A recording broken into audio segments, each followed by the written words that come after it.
Today, we're looking at the two forms of cardio out there: low intensity steady state, known as LISS, and high intensity interval training, known as HIIT.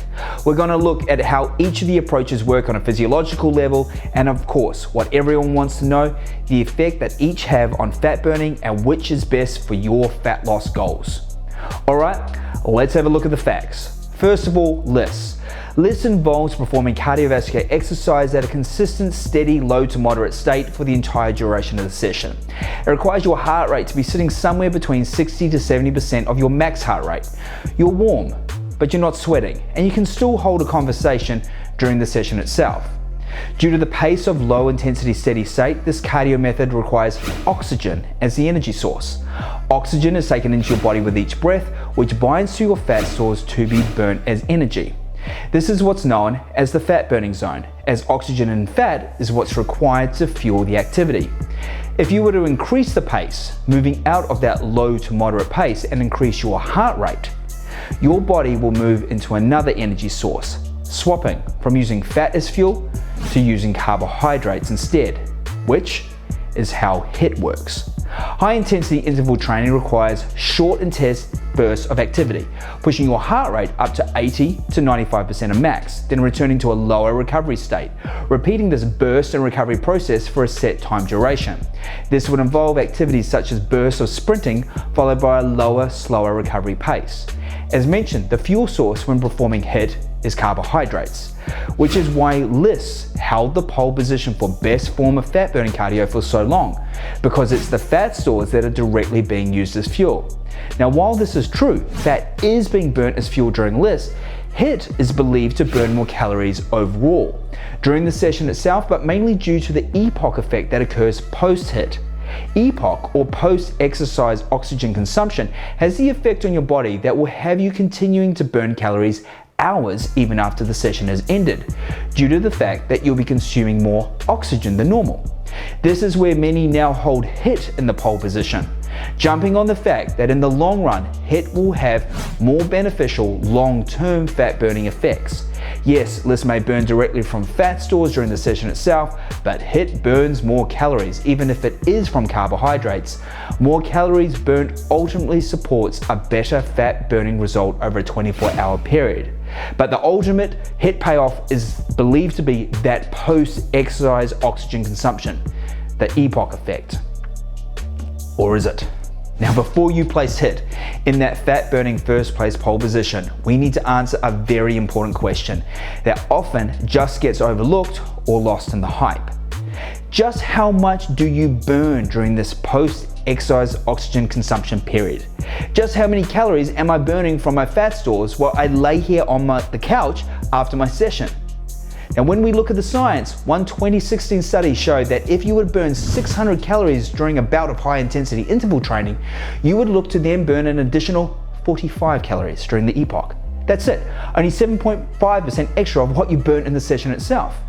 And yes, while the study rightfully concludes that every little bit counts, one 2017 meta-analysis summed it up stating, overall, it appears that EPOC is unlikely to account for any apparent greater fat loss potential.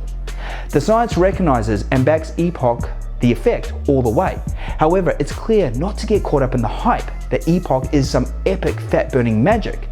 Remember, far more important than the minimal calories burnt in the EPOC is the actual calories one burns in the cardio session itself, whether that be HIIT or LISS.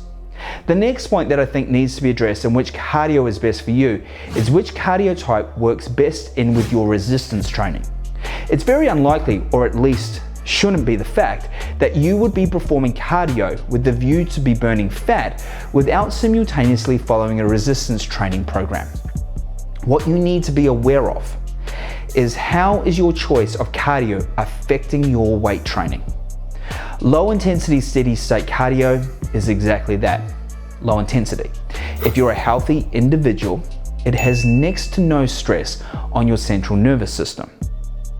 Its effect on localized muscles involved and used in the cardio activity itself doesn't interfere with recovery, and if anything can actually help by providing blood flow and helping shift any remaining metabolic byproducts still present from previous weight training sessions. You'd have to have an extreme amount of post-exercise muscle damage present for LISS to interfere with any recovery processes. HIIT, on the other hand, isn't so user-friendly. HIIT is high intensity, which automatically is stressing your central nervous system. Now, don't get me wrong, CNS stress is what we do every time we weight train. But just like weight training, we need to carefully account for recovery to avoid overtraining. We need to recognize that HIIT needs to be accounted for and treated the same. When it comes to performing HIIT, when localized muscle groups being used are sore and still recovering from previous weight training, good luck. Not only will your HIIT performance be down, but you'll be seriously interfering with the recovery processes of those particular muscle groups. When it comes to implementing HIIT into your weekly weight training schedule, recovery has to be taken into account far more than when scheduling LISS. So with the EPOC effect shown to be not the almighty fat-burning savior, and recovery interference and central nervous system stress from HIIT a very real thing, has LISS taken back its first place pole position as the best form of cardio? In my opinion, the fight of which is number one really ultimately comes down to one's lifestyle. Even if LISS is less strain on your central nervous system, it's going to be useless if the individual is so time poor that they can't perform the length of time of LISS required to reach the fat burning quota. Finding a way to schedule shorter but equally calorie burning HIIT workouts in and around someone's busy week is going to be best. Likewise, if someone is following a full-on aggressive weight training program, LISS is the best call to make, to be sure not to interfere with any localized muscle recovery. The ultimate take-home point here, guys, is both methods burn fat and both have their pros and cons. Simply, the best method is the one that you are going to be able to perform consistently. Now, while we're battling it out over here between LISS and HIIT, and appearing to actually come to some equal ground here, remember, above all else, more important than the cardio method you use is the food you eat. No method of cardio can ever beat a bad diet. Fat loss should always be addressed from a calorie deficit first and then enhanced by further exercise, including LISS, HIIT, or a combination of both. Again, guys, thank you very much for watching that video. I hope you found it of some use and some information that you'll be able to incorporate into your own training and set you on the path, just knowing from a scientific point of view what's going to work for you. Next week, guys, I'm actually going to touch on something that is quite dear to me, simply because I'm approaching, I'll put it this way, I'm the closest to 40 I've ever been in my life. But next week, I'm touching on training, or the truth about training past the age of 40.